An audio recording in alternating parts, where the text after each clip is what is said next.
आज की शाम भी रोज की तरह ही थी। घर के अधिकतर सदस्य अपने अपने कमरे में थे। मैं रसोई में अपना काम निपटा रही थी। अचानक बाहर से मुझे मेरे पति की आवाज़ सुनाई दी। शायद वो मुझे बुला रहे थे। अभी थोड़ा देर ही पहले वो अपने जिम से घर लौटे थे। आखिर उनकी आवाज़ सुनकर गैस को धीमी आंच पर करके मैं रसोई से निकलकर अभी बाहर आई ही थी। इससे पहले कि मैं उनसे कुछ पूछती, एक जोरदार थप्पड़ मेरे गाल पर आकर लगा। कुछ पल के लिए सब कुछ सुन सा हो गया। ना मुझे कुछ सुनाई दे रहा था, ना ही मुझे कुछ दिखाई दे रहा था। मैं जमीन पर एक तरफ गिर पड़ी थी, पर उस थप्पड़ की एक गूंज पूरे मोहल्ले में गूंज चुकी थी। घर के हर कमरे में वो गूंज सुनाई दे रही थी। घर के बाकी सदस्य, देवर और ससुर जी भी घर से निकल के बाहर आ गए थे। वहीं जहाँ ये थप्पड़ मेरे गाल पर पड़ा था, वहीं जहाँ सासू माँ अपनी विजयी मुस्कान के साथ अपने बेटे के पुरुष पर इतरा रही थी। आखिर उनके बेटे ने उनके कलेजे को ठंडक प्रदान जो कर दी थी।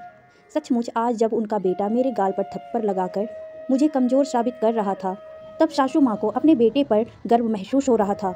आखिर वो उनके दूध का कर्ज जो उतार रहा था। एक जिम जाने वाला बंदा जिसके अच्छे खासे बाइसेप्स हो, वो अगर थप्पड़ मारे तो कैसा लगता है। बस वही हाल मेरा हो रहा था। ये देखकर ससुर जी बोले, बिल्कुल शर्म हया नहीं है। यहाँ देवर ससुर सब लोग खड़े हैं और उसके सिर से दुपट्टा गायब है। लोग क्या कहेंगे। राम राम, घोर कलयुग। कहते कहते ससुर जी भी वापस अपने कमरे में चले गए। उन्हें इससे कोई लेना देना नहीं था कि इस घर में मेरे साथ क्या हो रहा था।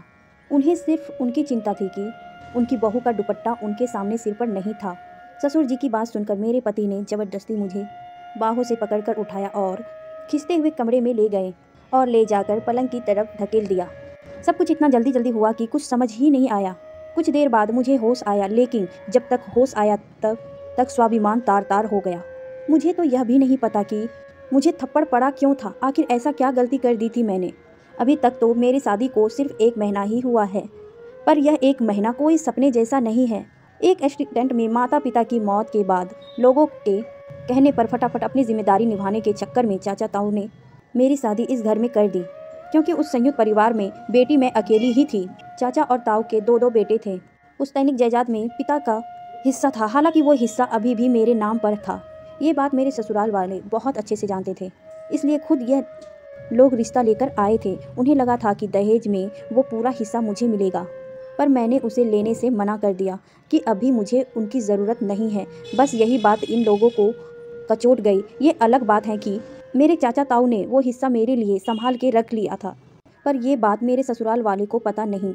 यहाँ आए तो ससुराल में सासू माँ का बोल बाला था। घर में कहने को 3 पुरुष हैं, पर सब उन्हीं की जबान बोलते हैं। थोड़ी देर बाद सासू माँ की बाहर से आवाज़ आई, अरे ओ महारानी, कब तक आराम फरमाती रहेगी। बाहर आकर रोटियां तो सेक। यहाँ सब कब से भूखे बैठे थे।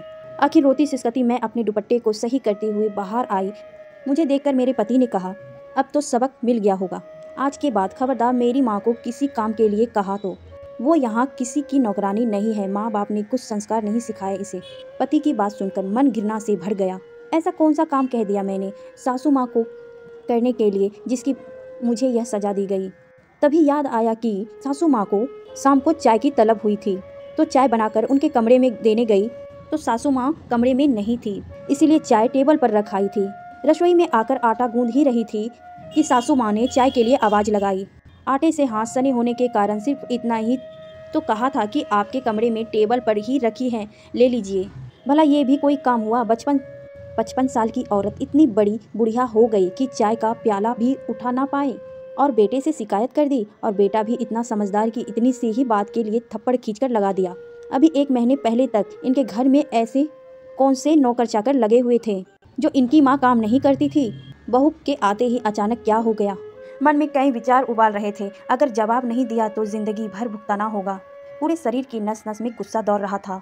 इतने में सासू माँ ने फिर कहा, अरे क्या भूत बनी खड़ी हुई है, जाकर रोटी सेक। मुझे वहाँ खड़ा देखकर पति भी मेरे पास आकर बोले, माँ लगता है इसको अभी भी समझ नहीं आया। वो तो ट्रेलर था, इसको अभी पूरी पिक्चर दिखाती हूँ।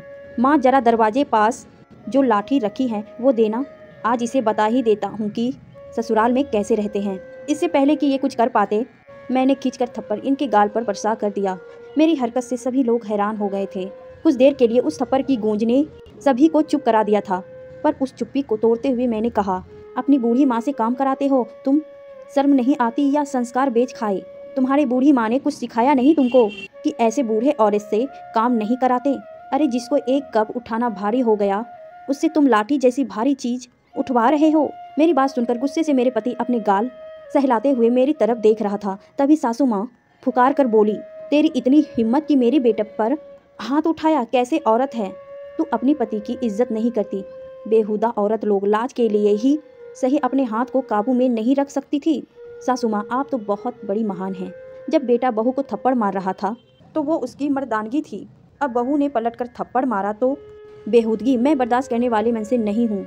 तभी ससुर जी भी चिल्लाते हुए बोले, इसे घर से धक्के मार कर के निकालो, माँ बाप तो है नहीं। देखते हैं चाचा तो कब तक घर में रखेंगे।